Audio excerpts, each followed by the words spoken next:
भारतीय संस्कृति में चातुर्मास का विशेष महत्व है। प्रतिवर्ष 4 महीने तक विभिन्न आयोजन होते हैं। चातुर्मास के तहत हम आपको लिए चलते हैं आचार्य प्रवर्तक मरुधर केसरी सुकुन मुनि जी महाराज के पास, और यहाँ किस तरह से चातुर्मास के आयोजन जिलों की नगरी उदयपुर में होने वाले हैं। और इस अवसर पर सुकुन मुनि जी महाराज से हमने की खास बात, क्या कहा आचार्य प्रवर्तक सुकुन मुनि जी महाराज ने, देखिए हमारे साथ ये खास खबर। जीवन में चातुर्मास की विशेष महत्ता रहती है और प्रतिवर्ष होने वाले चातुर्मास से आम जनजीवन धन्य होता है। सत्संग होता है, संतों के आशीर्वाद मिलते हैं, संतों के प्रवचन मिलते हैं, आचार्यों का आशीर्वाद मिलता है और धनभागी होते हैं वो श्रावक जिन्हें ये सब सानिध्य सहज में ही प्राप्त होता है। यह सानिध्य उसी श्रावक को प्राप्त होता है जिन पर संतों की विशेष कृपा रहती है, आचार्यों की विशेष कृपा रहती है। क्या चातुर्मास का महत्व है, क्या चातुर्मास की अवधारणा है, क्यों होता है चातुर्मास, कब होता है, और इस चातुर्मास में क्या अब की बार रहेगा खास। हमारे साथ में सुकुन मुनि जी आचार्य जी हैं। आप बताएं साहब, किस रूप में अब की बार चातुर्मास होने जा रहा है और क्या लाभ मिलेगा श्रावकों को, जिससे वो धनभागी होंगे, एक सदमार्ग पर चलेंगे, उनको सद आशीर्वाद मिलेगा आचार्यों का, मुनियों का। जी, चातुर्मास जैन संतों का इसलिए होता है कि 4 महीने के अंदर वर्षा बरसने से जीवों की उत्पत्ति होती है।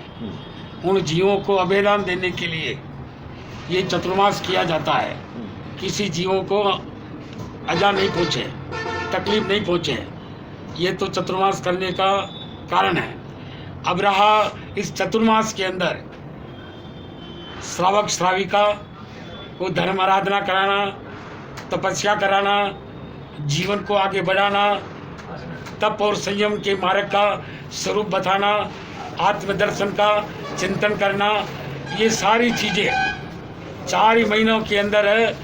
युवा युवतियाँ, श्रावक श्राविकाएँ, नवयुवक, सभी को धर्म की क्या मिलेगी, प्रेरणा मिलेगी, सभी को धर्म चिंतन का क्या मार्ग मिलेगा और अपने जीवन को उज्जवल बनाने का ये सुअवसर उनके जीवन में क्या है आया है। इस साल हमारा चातुर्मास उदयपुर के लिए घोषित हुआ। उसी कारण से हम मारवाड़ से मेवाड़ में होते हुए उदयपुर पहुँचे।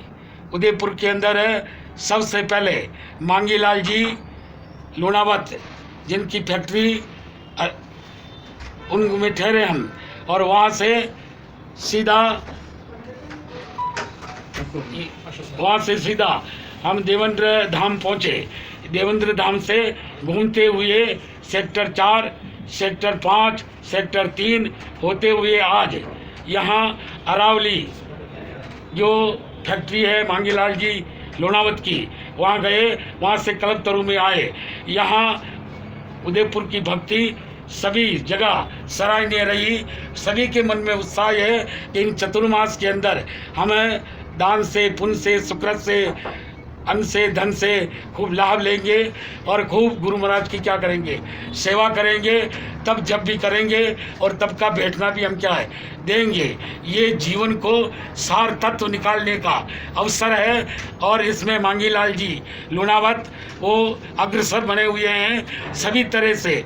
हमारे यहाँ जहाँ उदयपुर के अंदर है पंचायती नोरा, जहाँ समाज का मकान है, वहाँ हमारा चतुर्मास क्या है होने जा रहा है। वो चतुर्मास अशोक नगर से कांति भाई ब्रह्मचारी के वहाँ से 28 तारीख को पंचायती नोरा में हम पहुँचेंगे। नाम पंचायती नोरा, संत भी हम 5 हैं और पंच महाव्रत का शुद्धाचारी के साथ जो इनका श्रावकों का धर्म जो होता है 12 व्रत और कई नियम है, उपनियम और तपस्या के अंदर है नौकारसी, पोरसी, यजपोरसी, बेला, तेला, चोला, पचोला, 28 कई तपस्या होगी। हम संत 5 हैं और 5 ही अच्छे वक्ता, अच्छे प्रवृत्ति वाले, अच्छी भावना वाले और तप जप के अंदर आगे बढ़ने वाले मेरे साथ में उपप्रवर्तक अमृत मुनि जी महाराज और युवा प्रणेता श्री महेश मुनि जी महाराज, अखिलेश मुनि जी महाराज और डॉक्टर वरुण मुनि जी, ये एक से एक अच्छे वक्ता है। आपको 5 ही महीने में सब तरह से ज्ञान से, ध्यान से, स्वाध्याय से आपकी क्या है खूब आगे बढ़ाएंगे और आपका जीवन को तरोताज़ा बनाएंगे। जो भी व्यक्ति दिन को, रात को, दोपहर को ज्ञान ध्यान करना चाहें, संत कराने के लिए क्या रहेंगे, तैयार रहेंगे, स्वाध्याय में तैयार रहेंगे। सब तरह से बोलबाला तब त्याग की है, क्योंकि जैन धर्म है त्याग की महिमा है और जहाँ त्याग है वहाँ वैराग है, जहाँ वैराग है वहाँ आत्मदर्शन है, जहाँ आत्मदर्शन है वो जीवन का उत्थान और कल्याण है। तो इस कल्याण के लिए ये चतुर्मास किया जाता है, कराया जाता है और सभी प्रकार से श्रावकों के मन में बहुत उत्साहित है, बहुत प्रेम है, बहुत स्नेह है कि महाराज श्री मरुधरा से आए हैं, हमें नई नई बातें, नया नया इतिहास, नए नए जीवन की तिरने का मार्ग हमें बताएंगे। तो ऐसा सुअवसर है उदयपुर वासियों के लिए बहुत ही सराहनीय रहा और ये सभी ये चाहते हैं कि महाराज श्री की हम क्या है सेवा भक्ति करें, सभी संतों की सेवा करें, साधना का मार्ग जीवन में अपनाएं और कम से कम 1 घंटा व्याख्यान में तो हम सभी क्या है उपस्थित रहेंगे। ऐसी श्रावकों की क्या है भावना है और सब प्रकार से आनंद मंगल, इसी आनंद के वातावरण में अभी जो हमारे चैनल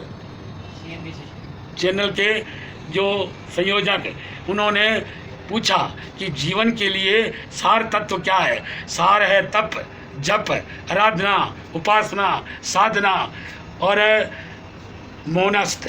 संत क्या रहते हैं, पाप के कार्य में मौन रहते हैं। इन तरह से सभी तरह से साधना करके अपना जीवन में उज्जवल करेंगे और श्रावकों को भी संदेश देकर उनके जीवन को पवित्र बनाएंगे।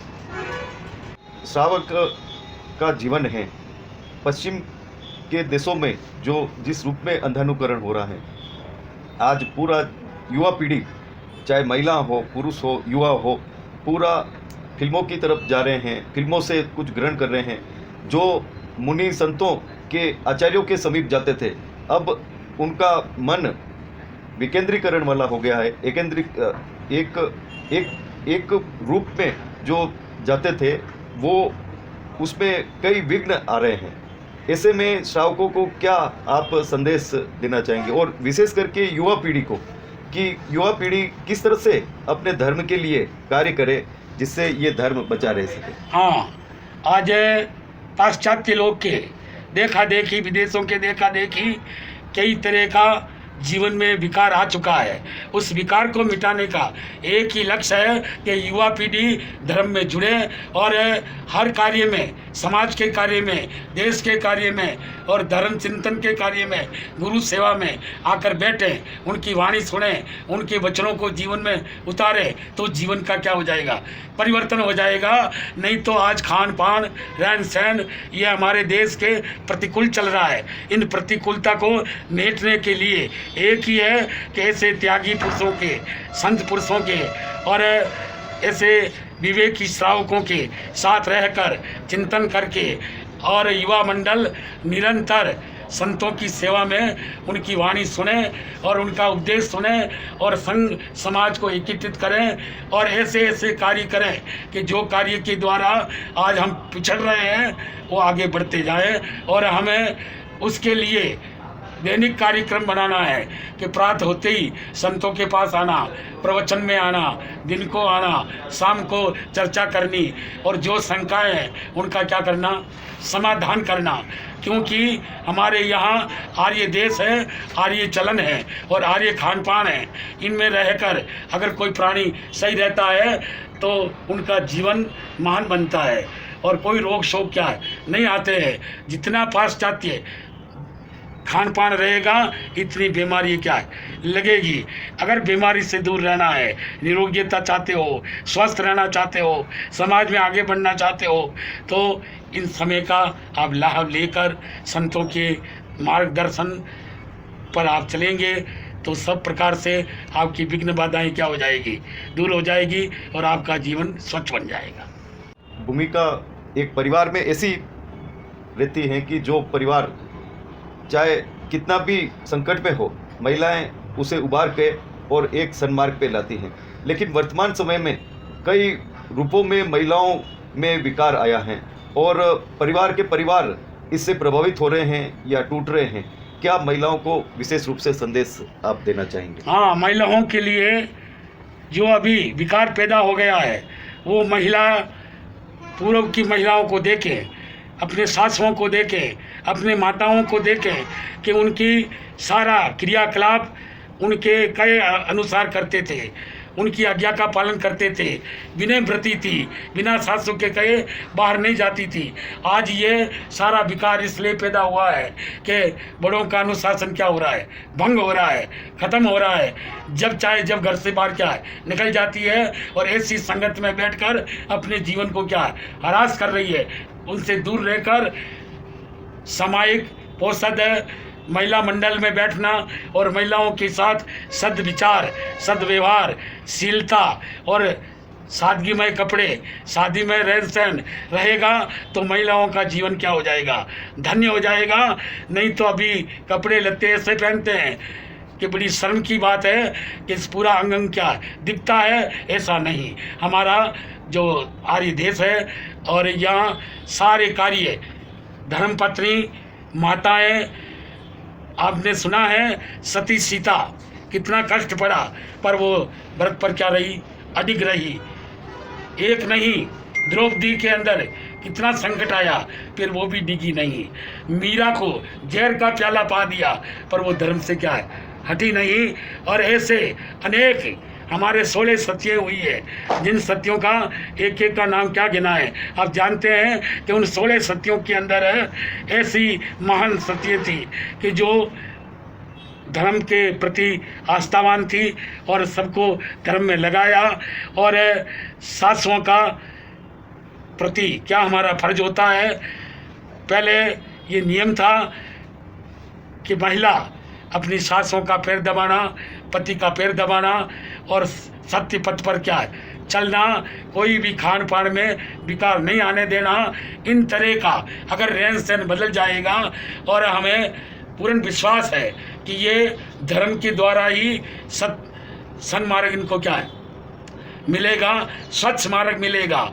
तो हम महिला मंडल जो सामूहिक भैली होती है उनसे भी यही कहते हैं कि भाई ऐसी महिलाओं को साथ में रखो, झगड़ालू न हो, विकार पैदा न हो और निरंतर इधर उधर की बातें करने वाली न हो, स्वच्छ विचारक और गरीबों के प्रति दास्तावान हो, उनको सहयोग करे, पड़ोसी को सहयोग करे, दुखी है उनको सहयोग करे और ऐसा जीवन बनाए।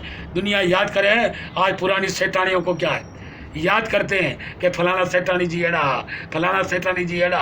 क्यों याद करें कि उन्होंने दान दिया, सील पाला, तब किया, ब्रह्मचर्य का पालन किया और अपने पति का नाम रोशन किया, अपनी जाति में महान बने। तो ऐसे महान आपको बनना है।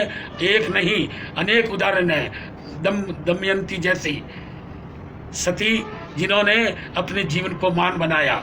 और आपको मालूम है पद्मावती जो जीवन का जोहर कर दिया पर सील से क्या है नहीं डिगी। ऐसी सीलवान प्रवृत्ति अपने जीवन में आ जाए तो महिलाओं के लिए भी एक अच्छा मार्ग खुलेगा और उन मार्ग पर चलकर अपने जीवन को आप क्या है धन्य बनाओगे। हमारी यही भावना है कि इस महिला, युवा, युवतियाँ, श्रावक, श्राविका सभी ही धर्म चिंतन में लगे और 5 महीने का चातुर्मास का आप क्या है लाभ लेवे। ऐसा समय कभी कभी क्या है आता है, इन समय का आप सदुपयोग करें। एक विशेष रूप से ये है कि वर्तमान समय में शिक्षा और चिकित्सा जो एक सेवा का माध्यम हुआ करता था और पुण्य जिसे अर्जित किया करते थे, लेकिन दोनों मार्ग आज व्यवसायीकरण के दौर में चल रहे हैं। चिकित्सालय में कोई भी व्यक्ति जाता है तो उससे जाने के पहले उसको डर लगता है कि अब उसका क्या होगा। जिस तरह की लूटमार चिकित्सा में हो रही है, जिस तरह की लूटमार शिक्षा में हो रही है, आज लाखों करोड़ों रुपए आम जनजीवन के इसमें खर्च हो जाते हैं। क्या आप इस चातुर्मास पर प्रेरणा देंगे कि इसे आम जन के लिए एक सहज बनाया जाए? हाँ, आप जानते हैं संतों का जीवन अलग ही होता है।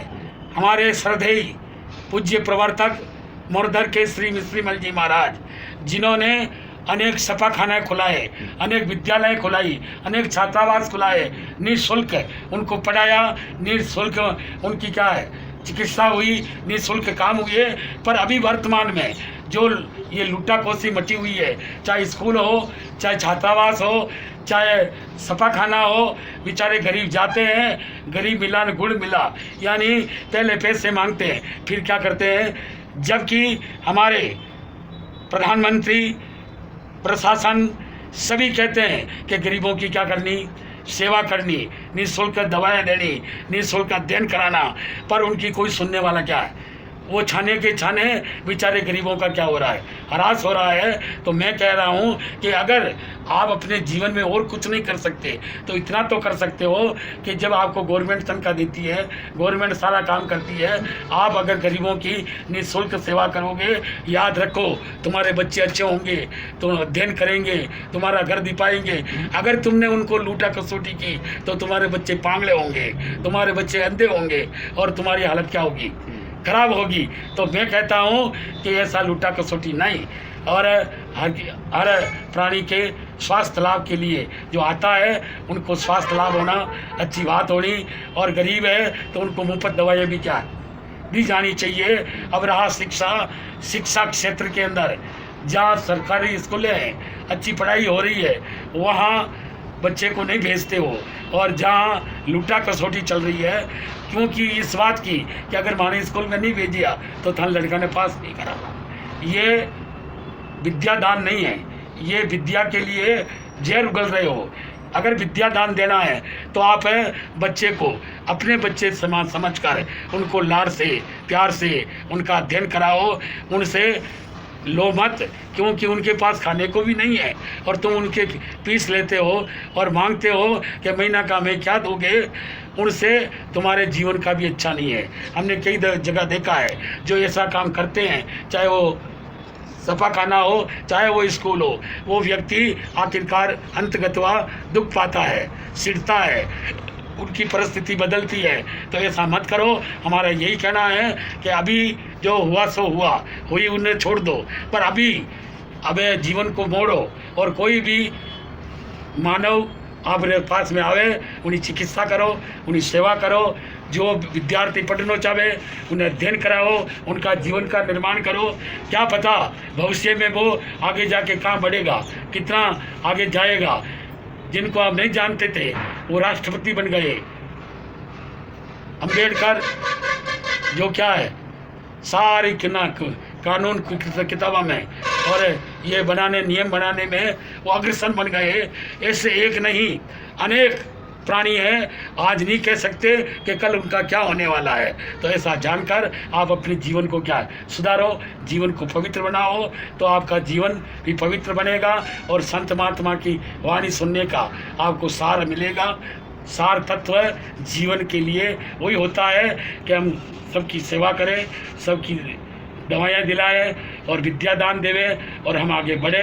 यही हमारी भावना है। आज सेठ लोग करोड़ों का छापाखाना में खर्च करते हैं, करोड़ों का विद्यालय में क्या खर्च करते हैं और मानव सेवा में क्या खर्च करते हैं। तो उन्हें क्यों नहीं, जरूरत क्यों नहीं। दुनिया जाने कि महाजन जाति जो है वह देवन वाली है, लेवल वाली नहीं। ये है कि राजनीति और प्रशासन में जो अधिकारी लगे हुए हैं वो मूल भाव उनका सेवा का रहता था, लेकिन आज जिस रूप में राजनीति हो गई है और जिस रूप में प्रशासनिक अधिकारी हो रहे हैं, आए दिन अखबारों में आ रहे हैं कि लूट खसोट हो रही है, भ्रष्टाचार बढ़ रहा है, एक आम जनजीवन का जिस तरह से जीना दुभर हो गया है, हर तरफ रिश्वत का बोलबाला हो रहा है, रिश्वत के बगैर कुछ काम नहीं हो पा रहा है, चाहे राजनीति हो या प्रशासन। क्या आप संदेश देना चाहेंगे? राजनीति में किस तरह की सेवा होनी चाहिए, प्रशासनिक अधिकारियों में किस तरह की सेवा होनी चाहिए, उनका मूल भाव क्या होना चाहिए? जी बताएं। जो हमारा देश जब स्वतंत्रता मिली थी तो एक नारा था कि हम सबकी सेवा करेंगे, सबको एक समझेंगे, सब एक धारा में बहेंगे। पर अब देख रहे हैं ये उल्टा हो गया। आज जहाँ भी हम देखते हैं चुनाव आता है, करोड़ों का खर्च करते हैं, किस लिए? चुनने, नेता बनने के लिए। अब वो नेता बने या नहीं बने, पर वो खर्चा तो क्या है। अब वो जितने उनके प्रशासन, जब वो नेता है, मुख्यमंत्री है या और पद पर है, अब उनका साथी, उनके साथ में रहने वाले और कर्मचारी आज जनता के साथ क्या कर रहे हैं? लूट खसोट मच रही है और चारों मेर खाने की भावना दौड़ रही है। अब आपको पता है कि सरकार डंडा लेके बैठी है। हमारा प्रधानमंत्री स्वयं कहता है कि भ्रष्टाचार जो करता है उनको माकुल क्या देंगे? दंड देंगे। तो मैं एक बात कह रहा हूँ, दंड क्यों लेते हो? क्या फ़ायदा? आप तो इन भावना से चुनाव में उतरो, उन भावना से सेवा में लगो और प्रशासन में लगो कि हर प्राणी के प्रति हमारी सहानुभूति रहे, हर प्राणी ये सोच के चले कि ये सरकार हमारी है, हम इनके हैं। और लूट खसोट करने से क्या पता आप जीतोगे या हारोगे, ये तो आपकी आत्मा क्या है, गवाह देगी।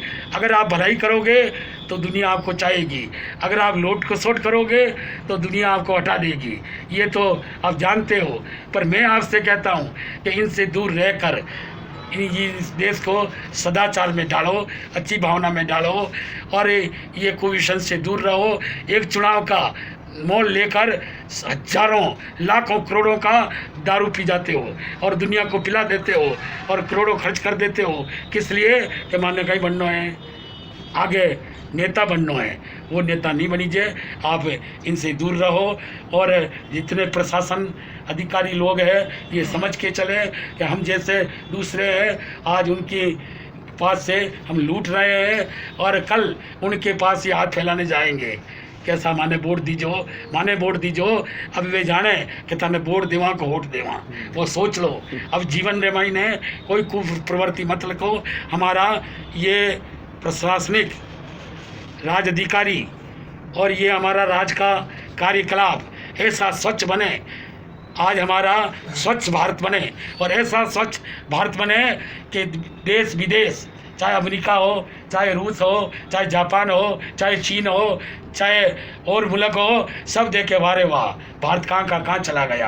आज भारत को आगे मोदी जी लेके जा रहे हैं तो हम उनका सहयोग करें, अच्छा कार्य करें, अच्छी बात को जीवन में क्या है उतारें और बुराई को हम क्या है दफना दें, यही पटक दें। अब बुराइयाँ का जीवन मत बनाओ, अच्छाया में जीवन बनाओ तो तुम्हारा ये जीवन सार्थक बनेगा। नहीं तो आप जानते हो इस बुराई के द्वारा जीवन का पहले भी ह्रास हुआ है और आज भी क्या हो रहा है, ह्रास हो रहा है और बेचारे गरीब दुख पाते हैं। ये सारे लूट खसोट मेट दो और अच्छी भावना के साथ संतों की वाणी, संतों का उपदेश, संतों के वचन जीवन में उतारो। वे संतों नहीं है, परमात्मा रहा है कि ना। संत बोले संतारी वाणी नहीं, वह भगवान की वाणी है, परमात्मा की वाणी है और परमात्मा का वचन जीवन में उतर जाएगा, उस दिन जीवन का बेड़ा क्या हो जाएगा, पार हो जाएगा।